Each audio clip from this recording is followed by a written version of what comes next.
बदलापूरमध्ये स्वसंरक्षणामुळे जो एन्काउंटर आमच्या पोलिसांनी केला त्याचं समर्थन करण्यापेक्षा त्या दिवसापासून महाविकास आघाडीच्या सगळ्याच नेत्या मंडळींना मिरच्या झोंबलेल्या आहेत. त्या नराधमाच्या ची बाजू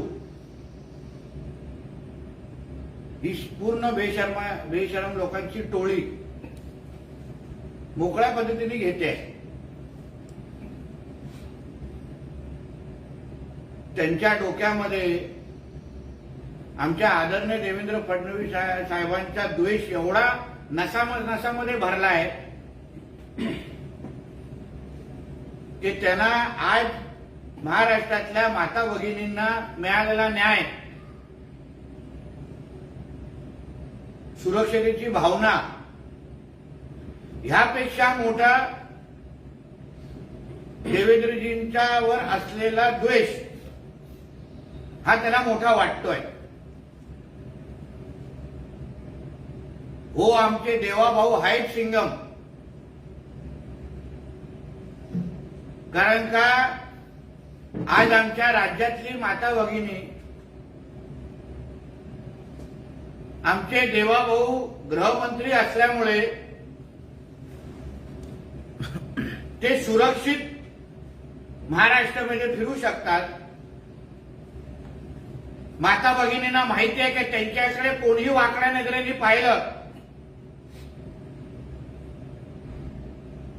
तर देवाभाऊ त्यांना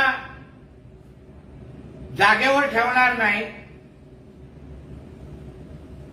अशा पद्धतीची भावना राज्यातल्या माता भगिनींची तयार झालेली आहे.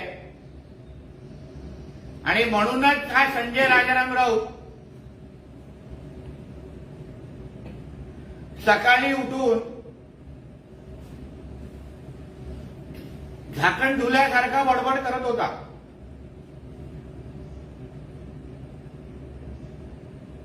आता बलात्कारांच्या बद्दल, महिला अत्याचाराबद्दल कोणी बोलावं ह्याची काहीतरी चौकट असली पाहिजे.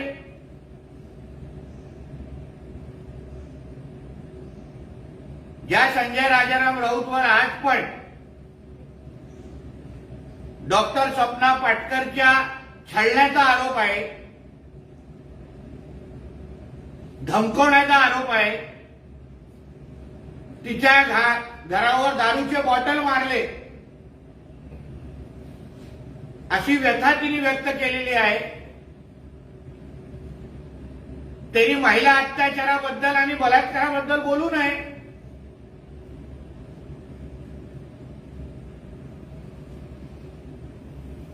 पहिलं त्या डॉक्टर महिलेला तू काय छळतोयस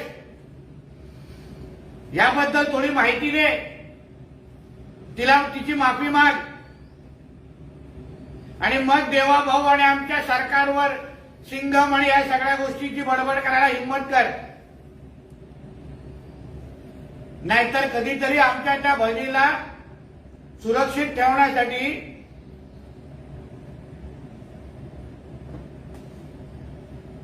देवाभाऊचा वार तुझ्यावर पण चालवायला लागेल.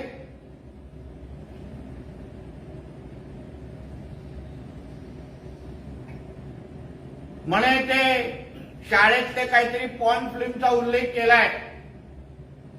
ते संघाशी निगडीत होते. आता पॉर्न फिल्म आणि तुझ्या मालकाच्या मुलाचा काय संबंध, हे कधीतरी आम्हाला मग बोलायला लागेल, तोंड उघडायला लागेल.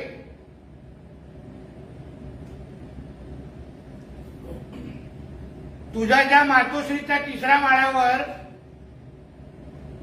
जो पॉर्न स्टार ठाकरे राहतो, त्याचा मग चित्रपटांची कधीतरी वेब सिरीज काढायला लागेल. मग कळेल तो किती मोठा किती विकृत आहे.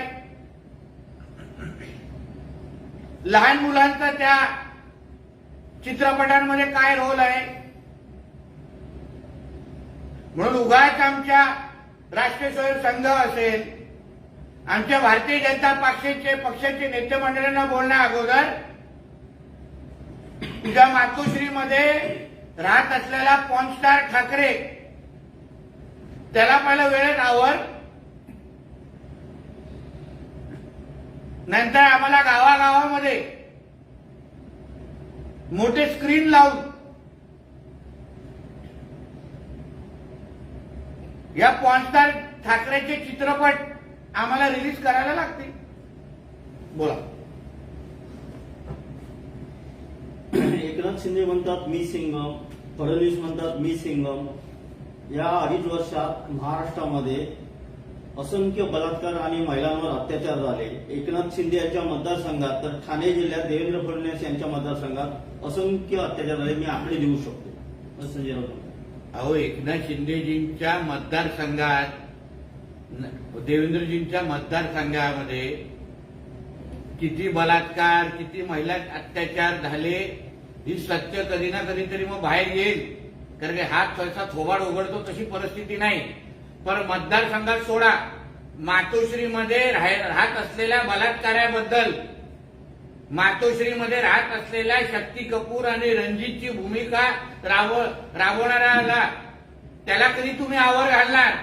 मतदारसंघ राहिला बाजूला, पहिलं तुमचा मातोश्री हे तरी महिलांसाठी सुरक्षित आहे का? आमचे हिंदू हृदय सम्राट बाळासाहेब ठाकरे जेव्हा जिवंत होते तेव्हा महिलांना मातोश्री सुरक्षित वाटायची. आज तिथे मातोश्रीमध्ये राहत असलेल्या एका विकृतीमुळे मातोश्रीमध्ये महिला यायला घाबरतात. त्याबद्दल पहिलं थोबाड उघड. आधी तुमच्यातला सिंगम कोण ते ठरवा. मिस्टर शिंदे सिंगम आहेत की फडणवीस सिंगम आहेत, त्या दोघांनी बसावं आणि कॅबिनेट ठरवावी आणि त्याच्यातून सिंगम कोणते ठरवावं. चांगली गोष्ट आहे ना. सिंगम होण्यावर तरी स्पर्धा आहे. शक्ती कपूर होणार ती स्पर्धा तर नाही ना. महिलाला बघून आऊ आऊ बोलण्याची तर स्पर्धा नाही ना. म्हणून सिंगमची स्पर्धा अगर महाराष्ट्रामध्ये लागली असेल सिंगम बनण्याची, तर त्याचा फायदा राज्यातल्या महिलांनाच होईल. पण तुमच्या महाविकास आघाडीमध्ये बसलेले सगळे शक्ती कपूर, जे महिलांना तेव्हा सरकार असताना जगायला द्यायचे नाही, फिरायला द्यायचे नाही, ती पहिलं स्पर्धा कधी थांबेल त्याबद्दल सांगा. कारण त्याचे नुकसान महाराष्ट्राच्या महिलांना निश्चित पद्धतीने होईल. अजित पवार यांच्याबद्दल बोलताना संजय राऊत असं म्हणतायत, आता उपमुख्यमंत्री पदाला सुद्धा पूर्णविराम येईल. ते देखील आता बनणार नाहीत. सरकार त्यांचं जाणार आहे, ते विधायी देखील राहणार नाही. हा संजय राऊत नावाचा जो पोपट आहे, तो असंख्य वर्षापासून बोलतोय की सरकार पडणार, पूर्णविराम मिळणार, हे सरकार 2 महिन्यात जाणार, मार्चमध्ये जाणार. कधीतरी त्याची भविष्यवाणी खरी झालेली आहे का? हा चौपाटीवर बसून जे ठगे असतात ना, जे झोळी घेऊन भविष्यवाणी बोलतात, असे पोपट वाजत असतात, त्याच्यातला हा ठग्या आहे, ठग्या. उत्तर महाराष्ट्रासाठी भाजपकडून नवी रणनीती आखण्यात आली आहे. ठाकरे गट, पवार गट आणि काँग्रेसचे कार्यकर्ते पुढून आपल्याकडे आणा, अशा सूचना अमित शहानी भाजप पदाधिकाऱ्यांना दिल्या आहेत. नाशिकमध्ये भाजपच्या बैठकीत अमित शहानी या सूचना दिल्या. आपला पक्ष वाढवण्याच्या दृष्टिकोनातून जर जे कार्यकर्ते महाविकास आघाडीतून आपल्या पक्षामध्ये येऊन ताकद देत असतील, जे सक्षम कार्यकर्ते ज्यांच्यावर महाविकास आघाडीच्या या 3 पक्षामध्ये ज्यांच्यावर अन्याय होत असेल, त्यांना अगर आपल्या पक्षामध्ये आणण्याची सूचना आदरणीय अमित शहाजींनी दिली असेल तर त्याच्यामध्ये काहीच चूक नाही. त्याच्यावर आम्ही सगळे भारतीय जनता पक्षाचे कार्यकर्ते काम करतोच आहे. अजित पवार महायुतीमधून बाहेर पडतील असं भाकीत प्रहारचे नेते बच्चू कडूंनी केलंय. बच्चू कडूंच्या या भाकितामुळे राजकीय चर्चांना उधाण आलं असून जे महायुतीतून बाहेर पडतील ते आमच्या महाशक्तीत येतील असंही कडू म्हणाले. आता मी कडूंचे वक्तव्य बघितलं नसल्यामुळे त्याच्यावर भाष्य करणं उचित नाही. तर आमदार जिशान सिद्दकी यांच्या मतदारसंघात नियोजन विभागाची कामं आणि मोठा खर्च झालाय. बांद्रा पूर्व विधानसभा मतदारसंघात शासनाकडून निवडणुकीपूर्वी 100 कोटींच्या निधीची कामे आणि विभागातील विविध 251 कामांसाठी थेट शासन निर्णय जारी करण्यात आला. पण अगर त्या मतदारसंघाच्या जनतेसाठी अगर आमचं महायुतीचं सरकार निधी देत असेल, भरघोस निधी, त्याच्यामध्ये चूक काय आहे? शेवटी सरकार महायुतीचं सामान्य जनतेचं आहे. सामान्य जनतेचा विकास करणं हे महायुती सरकारचं आमचं काम आहे. तर मला नाही वाटत त्याच्यामध्ये काय चूक आहे. त्याच्यामध्ये बातमी काय होते मग?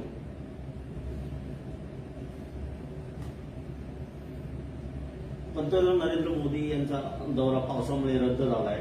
मात्र विधानसभा निवडणुकीच्या पार्श्वभूमीवर अमित शहा मुंबईत येणार आहेत. 1 किंवा 2 ऑक्टोबरला अमित शहाचा पुन्हा मुंबई दौरा आहे. शेवटी महाराष्ट्राच्या निवडणुका आहेत. हे दोन्ही आमचे प्रमुख नेते आहेत.